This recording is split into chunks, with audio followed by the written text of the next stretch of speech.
Welcome to FedSoc Forums, a podcast of the Federalist Society's practice groups. I'm Nate Kazmarek, Vice President and Director of Practice Groups at the Federalist Society. For exclusive access to live recordings of FedSoc Forum programs, become a Federalist Society member today at fedsoc.org. Hello and welcome to this FedSoc Forum webinar call. Today, April 23rd, 2024, we're delighted to host a litigation update on Ream versus the United States Department of Treasury, which poses the question, is home distilling commerce? My name is Kayla Kleist, and I'm an Assistant Director of Practice Groups here at the Federalist Society. As always, please note that all expressions of opinion are those of the experts on today's program, as the Federalist Society takes no position on particular legal or public policy issues. Now, in the interest of time, we'll keep our introduction of our guest today brief, but if you'd like to know more about either of our speakers, you can access their impressive full bios at fedsoc.org. Today, we're fortunate to have with us as our moderator, Andrew Grossman, who is a partner at Baker and Hostetler, LLP. Mr. Grossman also serves as a senior legal fellow at the Buckeye Institute and an adjunct scholar at the Cato Institute. He has been a frequent legal commentator on radio and television, having appeared on Fox News, CNN, MSNBC, CNBC, NPR and its affiliates, CBN, and elsewhere. His legal commentary has also appeared in dozens of magazines and newspapers, including the Wall Street Journal, USA Today, the Washington Post, the Washington Times, and many others. Mr. Grossman has testified before the House and Senate Judiciary Committees and frequently advises members of Congress on complex legal and public policy issues. I'll leave it to him to introduce our other guest. A last note, and then I'll get off your screens. If you have questions throughout the program, please submit them by the question and answer feature, so they'll be accessible when we get to that portion of today's webinar. With that, thank you all for joining us today. Mr. Grossman, the floor is yours. Thank you so much. Thank you to the Federalist Society for hosting this program, and thank you to all of those attending. I'm pleased this afternoon to introduce Robert Alt. Robert Alt will be discussing the case Ream versus United States Department of the Treasury. Robert is the president of the Buckeye Institute, an Ohio-based think tank with a national footprint that is active in legal and economic affairs and public policy across issues across the country. Prior to joining the Buckeye Institute, Robert was a director in the Heritage Foundation Center for Legal and Judicial Studies, serving under former U.S. Attorney General Ed Meese. Robert speaks frequently across the country. Many of you have probably heard or read his remarks regarding legal issues and particularly federalism issues. And so it's an area in which he has a great and deep expertise. And so that's why I'm so pleased to be speaking with him today. I should say at the outset that I am Robert's co-counsel on the case that we'll be discussing today, but was also asked to serve as moderator for this program. So I'll be in the unusual for me position of being the one asking questions as opposed to being the one struggling to answer them. So with that, thank you, Robert, for joining us today. Thank you so much for having me on. And always an honor being interviewed by co-counsel. So to begin with, why don't you tell us a little bit about what this case is about? I understand it's been filed recently. It's gotten a little bit of media attention, and it's gotten a lot of attention for the arguments that it makes regarding governmental power. But also, I think the subject matter is very interesting too. So what is this really all about? Well, I think this case boils down to three of my favorite things: whiskey, freedom, and Ohio. And as we talk about it today, you'll see how how those themes repeat throughout it. Whiskey, this goes to the question of whether or not it's permissible to distill whiskey at home for your own personal consumption, the freedom to do so. And Ohio, as I'll explain here in a couple of ways, Ohio features not just as the situs of our plaintiff and the case, but also the site of one of the major precedents in Supreme Court history with regard to governmental authority, and also the birthplace of prohibition. So Ohio actually features prominently throughout the story of this case. But let me take a step back and tell you a little bit about our plaintiff, if I can, John Ream. And John is, his background is actually as an aerospace engineer. And, so he has a very precise mind when it comes to, sort of developing sort of processes and the like. And so a number of years ago, his then fiance, now wife, bought him a home brewing kit. And he began experimenting with this, as many people do, in his garage, and he became quite adept at it. And people, his wife and others commented, sort of how good the beer was that he developed. It was very, he was able to create, again, applying that engineering mind to it, he was able to create very subtle beers. And so at some point along the way, he decided to, make the entrepreneurial move. He hung out his own shingle. He started Trek Brewing Company here in Newark, Ohio. And began his own craft brewery where he makes, some very fine beer. Now, much in the way that he engaged previously in the hobby of brewing, he would be interested in trying his hand at distilling. He has an interest in American whiskeys, bourbon and rye in particular, and given his sort of very precise nature, he would like to try his hand at home distillation for his and his wife's own personal consumption, not for sale. There's just one problem, and that is, if you want to go home tonight and try your hand at home brewing, post reforms that were made, oddly enough, in the Carter administration, perfectly lawful to do so. If you want to go home tonight and engage in making homemade wine, I would highly advise against it on the grounds of taste, but you are permitted to do so. If you go home tonight and distill even a single ounce of whiskey, it is a felony. Even if you jump through regulatory hurdles to become a distiller, home distilling is prohibited, subject to substantial prison terms and fines.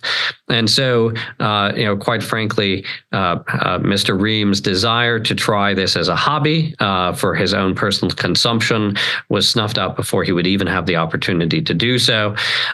Yet there are many other people, it should be pointed out, who get who end up running afoul of this statute, or I should say, may not even recognize that they're breaking the law. I'm guessing that there are people on this call who may have at some point or another tried their hand at home distilling, or have a relative. It always seems to be an uncle or a cousin who makes their own homemade distillation. But even de minimis amounts is prohibited under federal law. Well, that's very interesting. So there's this prohibition on home distilling, but people can distill in other places, just not in the home. But then in the home, they can undertake home brewing, as you said, home winemaking, as ill-advised as that might be. What is the government trying to achieve by singling out home distilling? Is it some kind of is it like a health or safety measure? What's the point of this? There's no indication that this is a health and safety regulation, and indeed, one of the things I would argue, insofar as this is a federal statute, health and safety regulations are traditionally the province of state governments. States have plenary police powers with regard to regulating health, safety, and historically morals. But even to the extent that the federal government, could have a putative interest, they haven't stated an interest in that. To the extent that that were a concern, the states are more than capable of regulating in this space for health and safety. And indeed, many do. Many have their own rigorous regulations. And post the 21st Amendment, states were particularly given, I think, pretty wide latitude with regard to how it is they regulated the sale of alcoholic beverages within their states. But that doesn't seem to be what's at issue. If you take a look back when this statute arose in federal law, it seems to have been motivated probably kind of arose on the road down from the temperance movement to the prohibition movement, perhaps an early example of federal prohibition. Thus, going back to my statement, it's oddly, I'm coming to you today from Columbus, Ohio. The suburb of Columbus is Westerville, Ohio, which has a plaque in the town square announcing that this was the birthplace of prohibition, Westerville. It's always pleasant to have across the street, there's a place where you can get a nice alcoholic beverage and look out at the plaque. But indeed, so it seems to have been motivated in some sense by that. It's far from health and safety. It's part of the tax code, but it's not a tax. Well, I'm sure we'll get into that a bit later. But the idea that this is either for the purpose of health and safety or necessary in some sense to maintain health and safety just is not borne out. What struck me about this particular prohibition is that it seems a little bit unusual. When you think about the federal government's powers, it's very difficult to come up with instances where the government is regulating non-commercial activity that takes place in a person's home. As you said, that sort of thing has always really been the province of the states. The only one I can think of is the one that was at issue a little bit more than a decade ago. Oh gosh, I guess it was actually 2 decades ago at this point, in the Supreme Court in Raich, and that was, of course, the prohibition regarding marijuana. But is it your sense? I mean, are there a lot of other laws like this where the federal government claims some type of constitutional authority to reach into the home and to deal with activities that non-commercial activities taking place in the home? Well, let's take a step back. I mean, obviously you have the Raich case, but I do think it's worth sort of taking a look at the development of the Commerce Clause, because you begin with the question about non-commercial activity, and this really I think to understand this at all, you need to understand the development of the Commerce Clause. Of course, Article 1, Section 8 of the Constitution grants to Congress the authority to regulate commerce between the states, as well as between the United States and foreign nations. And of course, the purpose here was to facilitate commerce between the states. It was not meant, at least as under the original language, to be a broad font of regulatory authority, in the nature of police powers. The early debates with regard to the scope of the Commerce Clause, tended to raise questions about whether or not the authority under the Commerce Clause included merely the ability to regulate the transportation of goods across state lines, or the potential prohibitions or regulations thereon, or whether or not it went to regulations with regard to manufacture, production, agriculture, et cetera, things in the production side of things. And so these tended to be the nature of the court's debates until the New Deal. And there we have the case of Wickard against Filburn. And again, Ohio jumps prominently into our storyline. Roscoe Filburn was a farmer just outside of Dayton, Ohio.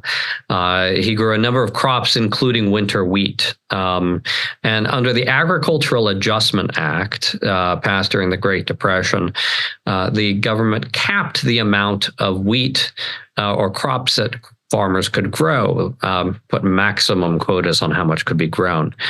Farmer Filburn exceeded his cap by several acres and was assessed a substantial fine by the Secretary of the Department of Agriculture.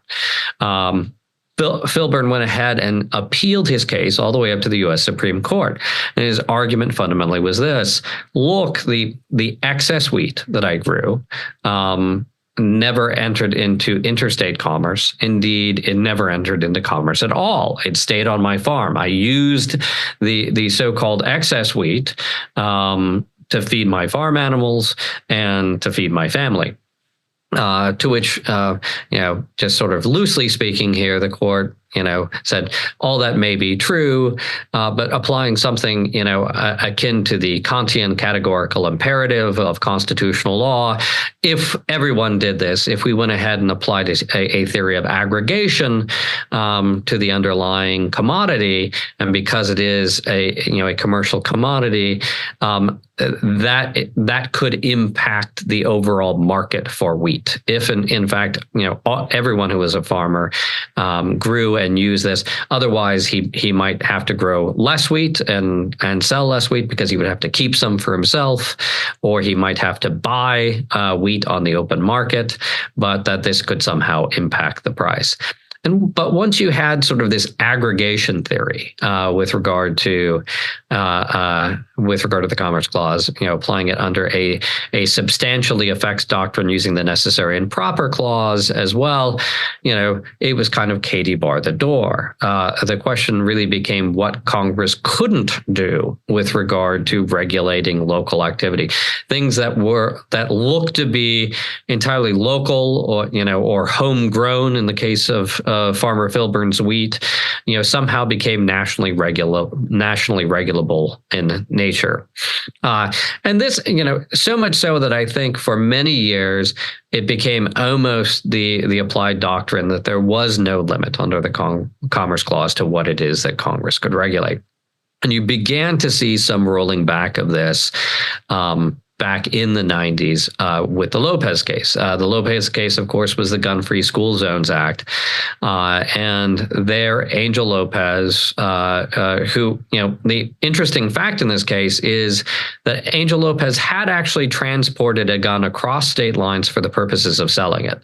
That's an often disputed or not recognized feature of the case. Notwithstanding that, he actually brought a facial challenge to the Gun-Free School Zones Act saying, look, carrying a gun in a school zone may be many things, but it's not commerce. You're not engaging in a commercial activity by virtue of carrying a gun in a school zone, and so that is not regulable by Congress. The government attempted to use, sort of a very attenuated chain of causation approach in terms of defending it, suggesting that in fact carrying a gun in a school zone, kind of taking aggregation on an attenuated basis to the nth degree. Carrying guns in school zones increases violence in school zones, decreases scores, by the students in those school zones. Those schools perform poorly, then the states perform poorly, then the next thing the communists win, essentially. And so the Supreme Court under Rehnquist essentially said, look, this was too attenuated a chain of causation, and this was not commercial activity, and found that there were some outer boundaries with regard to Commerce Clause authority.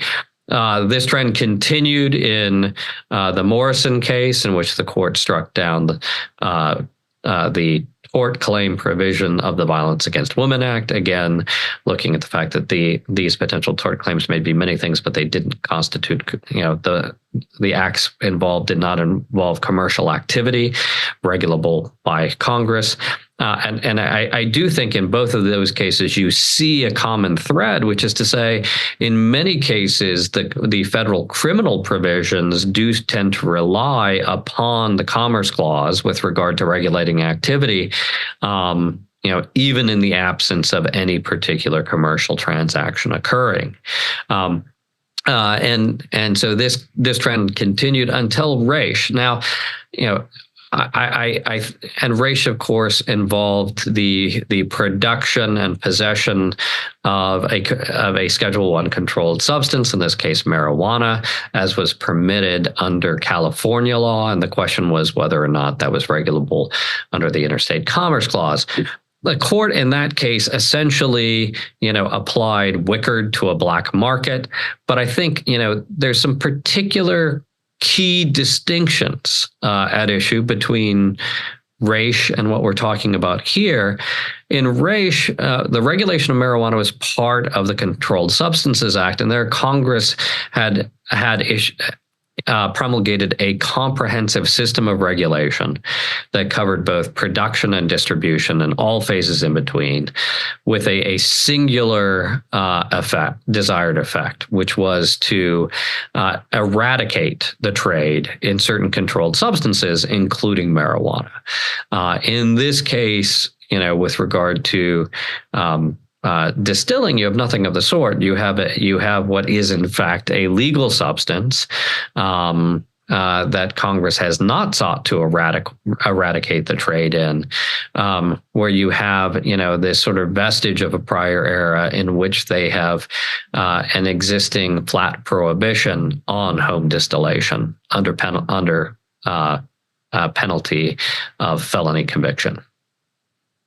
I've often wondered, if Congress has the power under the Commerce Clause to regulate something like home distilling, because that might affect, national, because under the aggregation doctrine, and because there might be a national trade in alcohol, why couldn't it require the licensure of frying pans? Because of course there's a national trade in food and combustibles and so forth, or ovens. Or practically anything that one has in the house. I mean, even beds. I mean, beds could be subject to federal licensure because, well, when you sleep at home, you're not giving money to a hotel. Under this, one of the problems I think is, under the aggregation theory, there's nary an activity that couldn't be aggregated in some way, where you couldn't find some economic effect. If I go home and tinker with my car because that's my hobby in the driveway, presumably I'm depriving the auto mechanic or the dealer of the economic benefits that they would have if I took it in to be repaired by them. As luck would have it, the local garage is perfectly safe. In my case, they'll continue to get my money. But there are any number of hobbies that people do, including you could looking at Wickard. If you have a home garden where you grow organic heirloom tomatoes, presumably again those are heirloom tomatoes that you are not buying on the market, and so there is hardly an activity that you could look at where I don't think where there's any reasonable limiting principle under aggregation that would prohibit federal regulation. And I guess that leads to the question, after Raich, it just seems like we're kind of back in that period prior to the Federalism Revolution. I think people forget the heady days of the 1990s following Lopez, where it really seemed like just about anything was possible. In the lower courts, in the appeals courts, you had cases considering, say, the viability under the Commerce Clause of the Endangered Species Act, of the Hobbs Act, which is a federal criminal statute regulating or prescribing certain types of extortion. There was just case after case after case where the courts questioned and in some cases ruled against all manner of exertions of federal power, and kind of started on, it seemed like the Supreme Court had kind of laid the groundwork towards a gradual reassessment of federal power, and reassessment of the role of the federal government vis-a-vis the states and vis-a-vis the people. And Raich kind of strangled the Federalism Revolution in its rib. So what is left of that after Raich? Well, it's interesting. I mean, one of the things I think that's worth remembering is the court, the court did not abandon, the doctrine post-Raich entirely. And I would point particularly to NFIB versus Sebelius. And there, it may seem cool comfort given the ultimate outcome of the case, upholding the individual mandate with regard to insurance, based upon an alternative theory under the taxing power. But I think it is worth remembering. At the time, taking a stroll down memory lane, I actually did a number of debates for the Federalist Society at law schools across the country on the whether or not the individual mandate was permissible under the Commerce Clause, and almost 201 constitutional law professors across the country just considered it to be a foregone conclusion that, well, of course, it was within the authority to force an individual who was not in the market for insurance to purchase a product, that was clearly within the authority under the Commerce Clause. And the Supreme Court did, in fact, reject that argument. So there. Notwithstanding the fact that race was a step backwards, it was not the last word on this particular topic. And, I think that there is something a bit sui generis about it because of the comprehensive nature of the regulation, the regulatory scheme of the Controlled Substances Act, and, what Justice Scalia particularly pointed to, the intention of Congress to forbid or eradicate the trade in those particular substances, I think creates a different valence than when you're looking at regulation of localized non-commercial activities of products that would otherwise be lawful and indeed, have been deemed by Congress to be lawful in other contexts. So in that sense, I think that there is an opportunity to pick up the cudgel of the federalism revolution of the 90s yet again, and I think that this particular statute really going to your question of what can't be regulated. This I think really is a fine example. I mean, here is something where there really is not a strong justification, at law or policy for the regulation in question. There are, adequate alternatives. If you have concerns about this, the states are fully capable of regulating under a proper federalism regime, and indeed they do. And Congress seems to have very, precious little authority to regulate, this non-commercial localized activity, or certainly they should. Well, I'm glad you brought up NFIB versus Sibelius, and I do intend to ask you about the taxing power. But before we turn to that, I just wanted to kind of, follow the thread regarding the Commerce Clause power. Let's say that you're right. Let's say that you prevail in this case.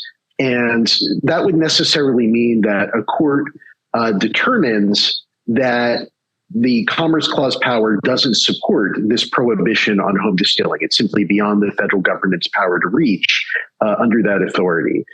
What does that mean? What are the implications of that?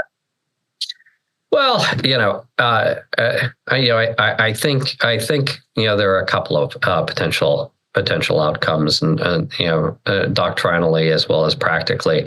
On the one hand, this really, as we've discussed, I think if you look at the foundations of the modern administrative and regulatory state, this is the Commerce Clause is one of the central justifications for that. And so this would really address that, although in some sense a favorable decision would likely call into question a relatively small number of federal laws that represent some of the more aggressive applications of the Commerce Clause power. But I think really probably, given what we've been talking about, given what we talked about sort of in the 90s when it seemed that anything is possible, I think probably one of the key outcomes that you could see is a rekindling and rejuvenation of the, what we have deemed here the federalism revolution, or a more critical analysis of federal and or congressional authority under the Commerce Clause. So, with that said, why isn't this, let me just, it's the joke that everybody had in the wake of NFIB versus Sibelius. Why isn't this prohibition a tax? I mean, maybe that's an unfair way of putting it. But, maybe the better question, or at least the more accurate question is just why isn't this an exertion of the taxing power? I mean, after all, it's in the tax code. There is a tax on the distillation on distilled spirits. And so it would seem like this prohibition, it's part of that. It's tied up with that.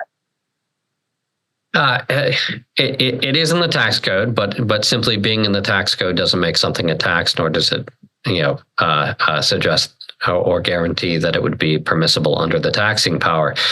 And interestingly enough, it's almost the opposite of a tax in this case. By prohibiting individuals from engaging in home distillation, you're actually prohibiting conduct that might otherwise be a taxable activity.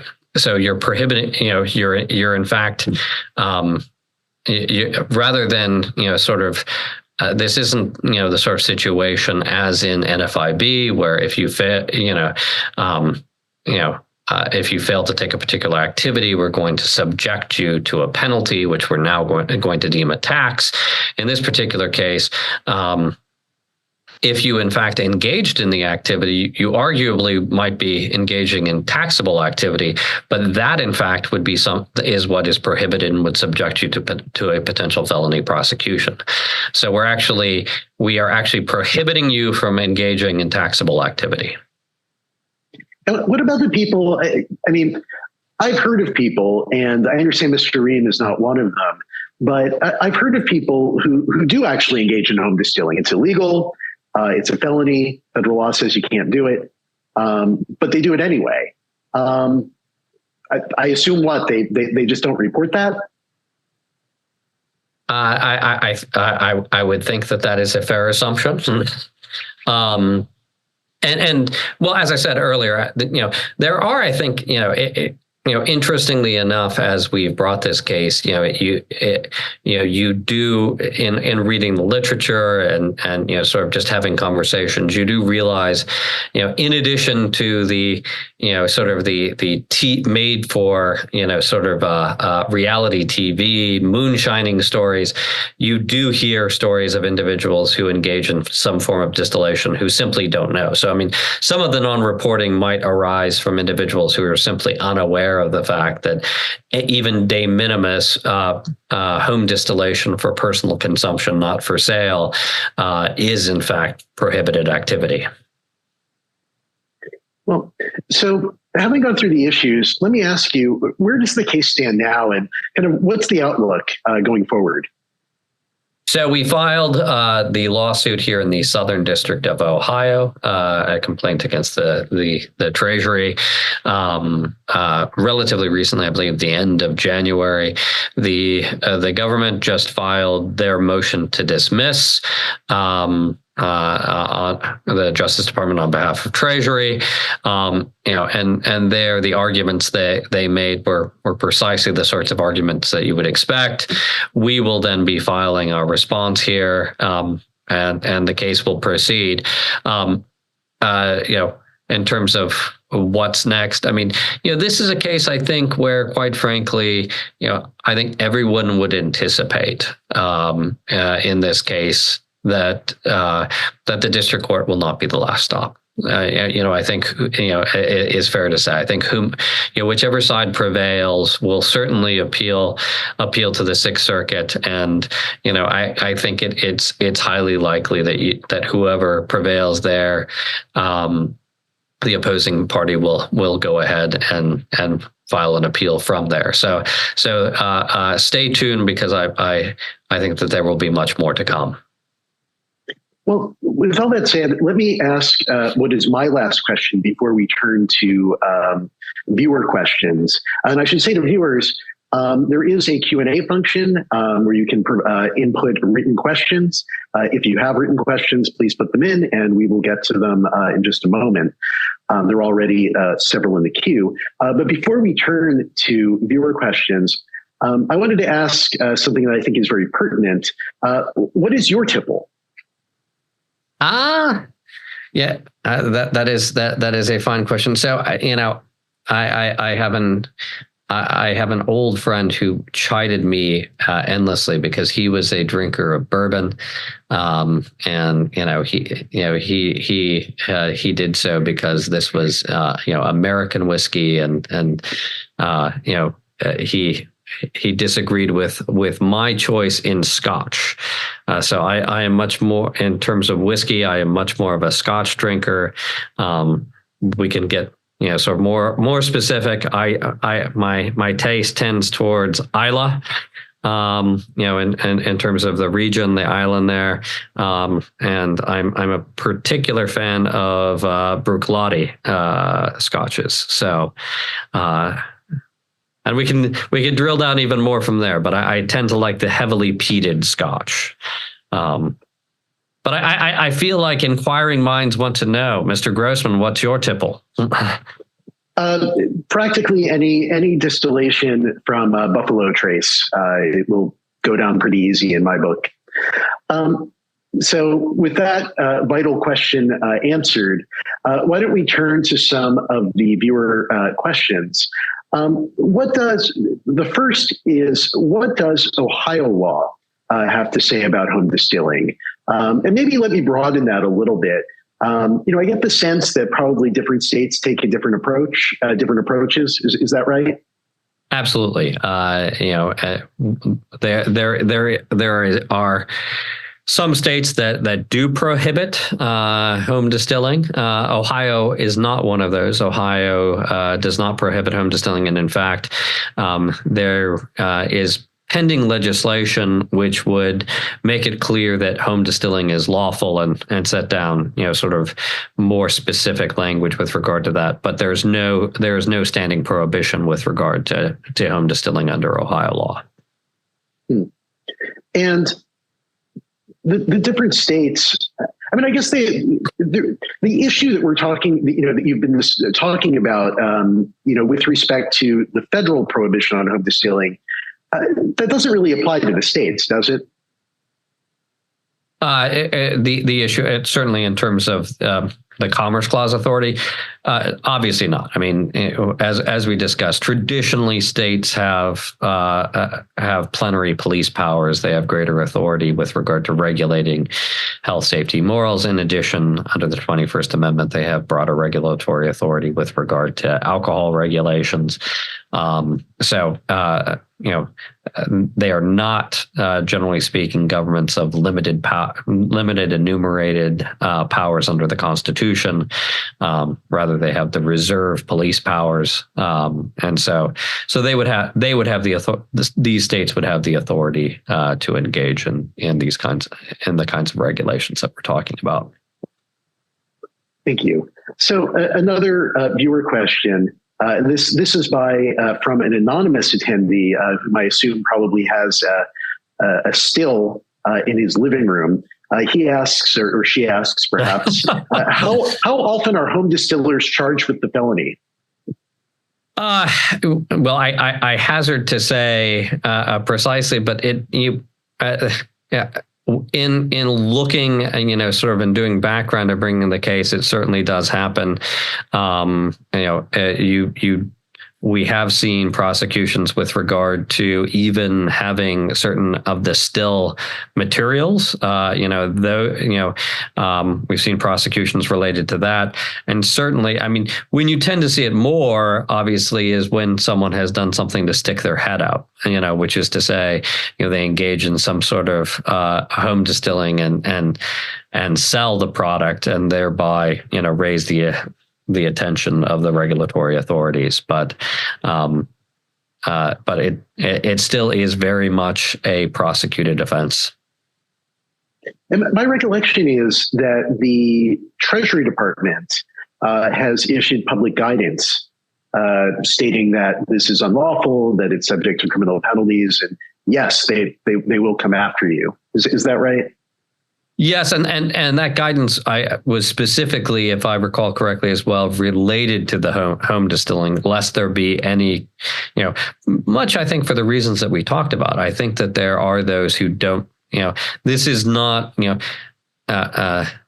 to go back to, sort of for those of you who can remember your law school days and the early days of criminal law, if you want to talk about your malum prohibitum and your malum in se offenses, this is definitely in the category of malum prohibitum. This is not something that people would generally intuit is a legal violation. And so, by virtue of that, I think it's more likely that you would have individuals who could inadvertently end up violating the law without realizing it or not realize sort of the full, the full scope of it. So in this case, Treasury attempted to make it, perfectly clear in this guidance that yes, indeed, this criminal offense would apply to home distillers, even for personal consumption.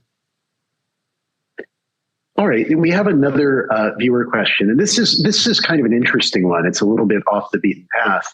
The viewer observes that the Civil Rights Act of 1964 was upheld in part in the heart of Atlanta case, based on the Commerce Clause, the impact on commerce of discriminating in public accommodations. And so the question is, what impact would this litigation and maybe broader litigation regarding Congress's Commerce Clause powers have with respect to public accommodations and discrimination? And the viewer also adds, alternatively, would the Equal Protection Clause of the 14th Amendment and perhaps the Privileges or Immunities Clause reach that, be available for Congress to reach that sort of conduct? That's practically a law school course in and of itself. Yeah, no, there's a lot to unpack there. So with regard to what potential impact this would have, the interesting thing is I'd have to look back at Heart of Atlanta and some of the related cases, but I don't think that they really relied on the aggregation theory and or substantial effects doctrine with regard to public application of the Civil Rights Act to public accommodations. You can correct. I'll yield to you, Andrew, if I'm misremembering, but I don't recall that. That might have been the instrumentalities instead, because yes. I think the idea was, these are places that are involved in travel and so forth. And so, if you look back to Lopez, for instance, they talk about sort of, the three classes or categories of activities that are that the court has upheld regulations on in the Commerce Clause context. And so going to this, the third prong, which is what we're looking at, is sort of aggregation and substantial effects doctrine through necessary and proper. That's a different category than, the channels of interstate commerce or the instrumentalities of interstate commerce, some other categories that had also been, within the realm of regulation. So it's not clear to me that this would necessarily, and part of that actually goes back doctrinally, to some of the common carrier doctrine, dating back to jolly old England, and the idea, some of the doctrine here arose from the idea that, the inns that were on the King's Highway were required by virtue of the license to take all comers. And so some of that actually infuses this doctrine as well with regard to instrumentalities of interstate commerce, and anti-discrimination principles.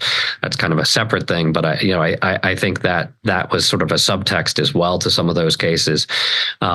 But yes, I think because of the fact that it's a different category, I think it's worth, if you want to sort of think about what the potential implications are here, to take a look at Justice Thomas's concurring opinion in Lopez. I think there he talks about sort of what the substantial effects and aggregation theory has done to the interstate commerce clause and the doctrine therein. Essentially, one of the arguments he makes, which I think is particularly helpful for students sort of trying to think about this, is if you take sort of what the court has done under the substantial effects and substantial effects and aggregation principles, and look then at the other enumerated powers under Article 1, Section 8, the powers to establish post roads, et cetera, to coin money.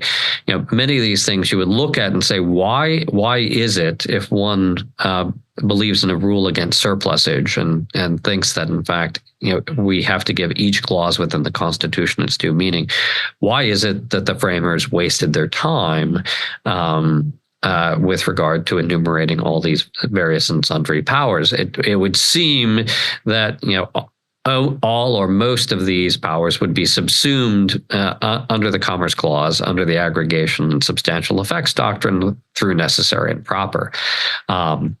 But all that is to say, going back to that, I think it's a different category of regulation under the Commerce Clause. And that's before even getting to the other prong of the question, which was, maybe this is all just beside the point, because there's the enforcement section of the 14th Amendment. And, even under the restrictions of cases like City of Bernie, presumably Congress could reach that sort of invidious discrimination in private accommodations. Anyway, that's at least an idle thought. We have one last viewer question. If anybody else has a question, please add it to the Q&A queue. The question is there a 21st Amendment issue in this case? Let me broaden that and just, how does the 21st Amendment relate to all of this? In terms of that, I'd say, first of all, it probably does, insofar as, I think some of the background narrative that I talked about before, I think that the regulation probably, arose as a precursor to federal prohibition, and in some sense, it's vestigial. It is